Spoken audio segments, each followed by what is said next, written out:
Bonjour, je m'appelle Mathis Atia, je suis masseur-kinésithérapeute et j'étais au cours Esquirol depuis l'année 2012. Donc j'ai eu mon bac en 2012 et j'ai fait une première PACES entre 2012 et 2013 et puis j'ai redoublé.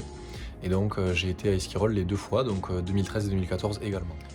Moi, au niveau de mon orientation, en fait, elle s'est faite grâce à une conseillère d'orientation qui s'est basée sur un questionnaire de ce que j'aimais faire dans la vie et les valeurs que j'avais au niveau de mon métier et qui m'avait conseillé un métier plutôt manuel, tourné quand même vers la santé et dans lequel on avait des revenus confortables, où on avait également une autonomie.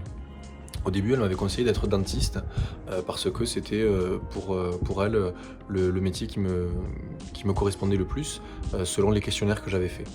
Donc je suis parti faire des études de santé et petit à petit, pendant ma première année de médecine, je me suis rendu compte que j'avais une envie assez flagrante de pas du tout faire dentiste et que ce qui me plaisait le plus c'était vraiment médecine.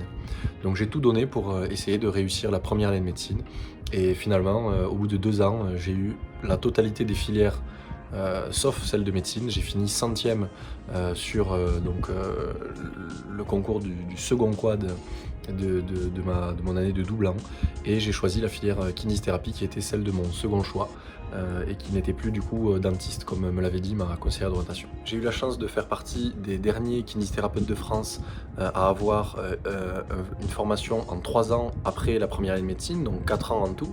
Donc moi j'ai fait ces 3 ans d'études à l'Institut de masseur kinésithérapeute de Toulouse qui était initialement en fait au niveau de l'hôpital de Purpan à côté du SAMU, là où vous avez les hélicoptères du SAMU qui décollent et qui atterrissent. Et donc on a une formation qui est en 2 cycles. Vous avez un cycle qui est plutôt universitaire dans lequel vous apprenez les matières qui sont vraiment de base, c'est-à-dire la physiologie, l'anatomie, la biomécanique, vous apprenez toutes les techniques de base. Puis vous avez une deuxième partie où vous avez fait beaucoup plus de stages et qui est beaucoup plus pratique. Moi j'ai réalisé plusieurs stages, j'en ai fait un dans un service de transplantation d'organes et de réanimation. Donc il faut savoir qu'il y a des kinésithérapeutes dans tous les services hospitaliers. Donc ça m'a permis de voir des patients qui étaient vraiment en post-opératoire très très lourds, qui avaient ne serait-ce que du mal à plier la jambe dans le lit. Donc il a fallu les mobiliser, puis j'ai suivi un patient là que j'ai réussi à remettre au lit, à remettre debout pardon, et à faire marcher. J'ai fait également des stages chez les Grands Brûlés. Qui est un stage également où il y a des kinésithérapeutes et vous manipulez la peau, vous faites en sorte que les gens retrouvent leur mobilité. J'ai fait un stage également dans un centre de rééducation à Cap-Breton pour les sportifs de haut niveau. Donc rien à voir avec les deux précédents sur lesquels on était face à un public beaucoup plus beaucoup plus sportif et donc une rééducation tout autre avec de la piscine, avec des matériels de musculation, etc. Et puis donc au final j'ai décidé de m'orienter vers une pratique dans un cabinet libéral, donc à Toulouse. Alors mon quotidien de masseur kinésithérapeute, c'est une semaine donc de 5 jours sur 7, je travaille tous les jours de la semaine, du lundi au vendredi, et je partage mon temps entre 3 activités. La première activité étant, je travaille dans un EHPAD, dans une maison de retraite, 2 matinées par semaine, le lundi matin et le jeudi matin.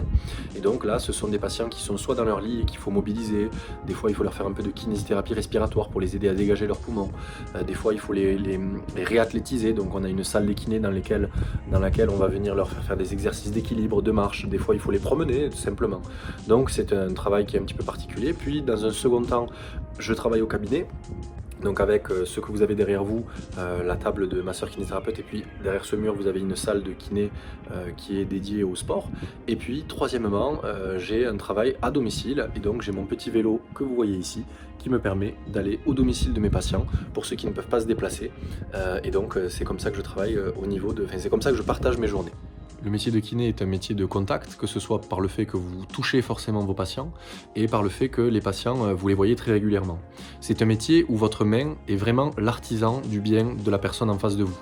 Et il vous apporte une certaine satisfaction parce que vous êtes vraiment l'acteur du soin.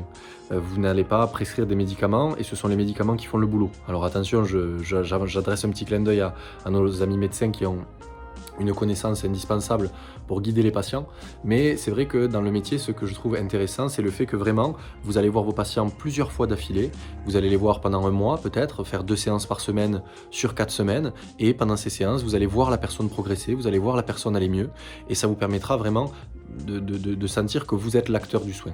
C'est quelque chose d'assez satisfaisant quand vous êtes un professionnel de santé, de voir que grâce à vous, votre patient progresse et va mieux.